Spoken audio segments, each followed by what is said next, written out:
সাহাবায়ে কেরাম, আমি কে জানো? এবার আমার নবী বলেছেন দাওয়াত ইব্রাহিম, একটু জোরে বলেন সুবহানাল্লাহ। আমি হচ্ছি ইব্রাহিম আলাইহিস সালামের দোয়া। ইব্রাহিম আলাইহিস সালামের কেমন দোয়া?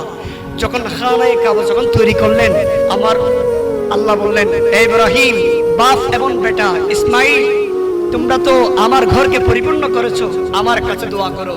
তোমরা যদি দোয়া করো সেই দোয়া আমি কবুল করব। তখন একদিন স্বপ্নে হোক অথবা সশরীরে হোক, ইব্রাহিম আলাইহিস সালামকে আল্লাহ জান্নাতে নিয়ে গেলেন। জান্নাতে দেখতে পাইলেন জান্নাত অনেক সাজগোজ, অনেক সুন্দর, সবকিছু পরিপাটি, একেবারে সাজগোজ সজ্জিত। ইব্রাহিম আলাইহিস সালাম বলে, আল্লাহ এই জান্নাত আপনি কার জন্য তৈরি করলেন? এত সুন্দর করে সাজিয়েছেন। তখন আবার আল্লাহ বলে, হে ইব্রাহিম, আমি এই জান্নাত তৈরি করেছি আমার হাবিব, আমার রাসূল করিম সাল্লাল্লাহু আলাইহি ওয়াসাল্লামের জন্য এবং তার আহলিয়ত পরিবারের জন্য এবং তার উম্মতের জন্য।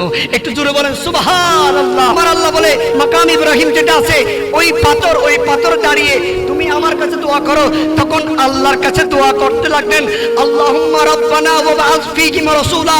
আল্লাহ, তুমি যেই নবীর কারণে পুরো কুল কায়নাত সৃষ্টি করেছো, সাজিয়েছো, যার জন্য আপনি শুধু দুনিয়া নয় কিয়ামত আপনি সাজাবেন, এবং যার জন্য আপনি এত সুন্দর করে জান্নাত রেডি করেছেন, রাসূলা, আমি আপনার কাছে এই ফরিয়াদ করি। একটু জোরে বলেন সুবহানাল্লাহ। আমার নবী বলতেন, হে সাহাবায়ে কেরাম শুনো, আমি হচ্ছি ইব্রাহিম আলাইহিস সালামের দোয়া।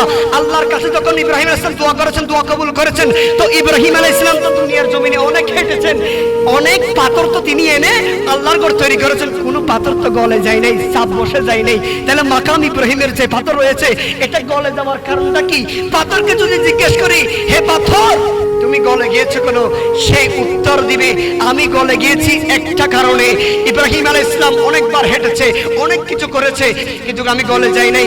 যখন কিনা সে হাবিবে কিবরিয়া রাসূল আরবি সাল্লাল্লাহু আলাইহি ওয়াসাল্লামকে যখন তার নসল দিয়ে, তার বংশ দিয়ে যখন আসার জন্য আল্লাহর দরবারে দোয়া করলেন, আমি হাবিবের গোলামিতে আমিও কুরবান হয়ে গিয়েছি।